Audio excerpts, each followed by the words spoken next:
Of that truck on the front and all the facts about the truck and the team on the back. Now, out in the chase car, which is a brand new Corvette, yeah, brand new Corvette, they had a beautiful red and white one that I wanted to buy, and they turned that in for a yellow one, and they turned that in for even a more powerful one. That's Wayne Rachel. He's the crew chief. He is proceeding from your left to your right. Now, we talked about handicapping this race.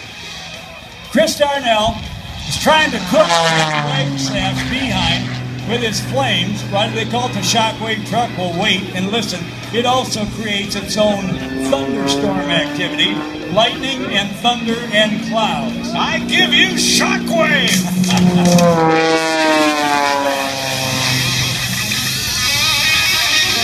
Patty Wagstaff is going to be in the air. She will be diving over the top of Chris Darnell in the world's fastest jet truck, documented by the Guinness Book of Records. Everybody is on their feet. They love this show business. 376 miles per hour, so says the Guinness Book of Records, the world's fastest jet truck.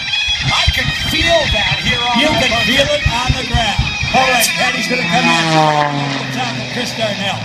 Now, the rules say that only when Chris Darnell sees Patty in the rearview mirror, close to him, or he sees her in the windshield, can he unleash from zero airspeed his 36,000 horsepower.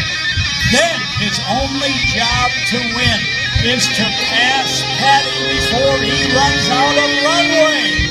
And at 376 miles an hour, that's going to happen very rapidly. And I got to tell you, it's the only way to stop. And those high speeds are with drone shoots, common to jet fighters. So you don't burn up the brakes, so you don't fade the brakes, and so you don't go off the end of the runway. All right, ladies and gentlemen, here's the question. I want to find out from all of you, by your applause, by your yells, by your whistles, how many of you think that Patty Wagstaff will win this race? I get Patty. All right, you take Patty. How many of you think the Shockwave jet truck will win the race?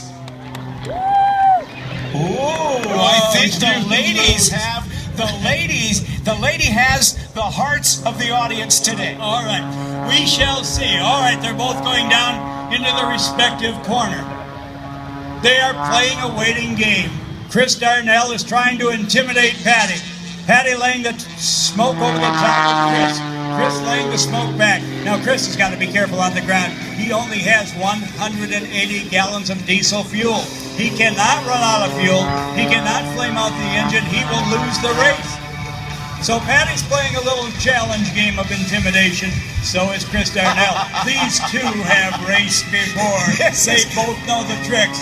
And I got to tell you, you've been around Patty. We have worked with her. We have partied with her. And you have heard this term, cushion rival. I just hate to lose. And I've talked to the Darnells. They have been competitive in all types of motorsports. The Darnell family, they hate to lose as well. They can't stand it. It goes against their grain. This is not, ladies and gentlemen, your WWE kind of, they already know who's going to win stuff. We really don't know who's going to win. And remember what I told you from the Right Beef Flyer.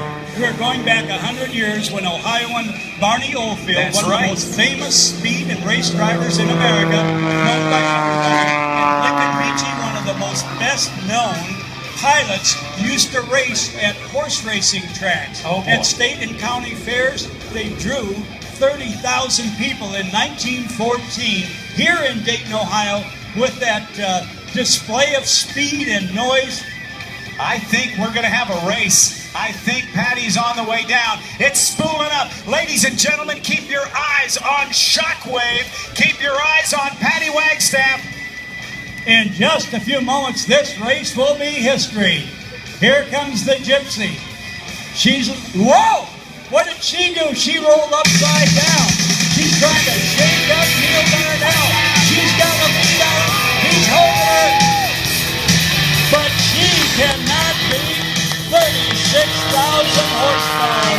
Gypsy back 100 years. When you do it at 300 miles an an hour today. Oh, boy. 100 years ago, we were lucky to get 30 miles an hour in that race between a car on the ground or a truck and an airplane in the air. Ladies and gentlemen, you can tell me you love that, didn't you?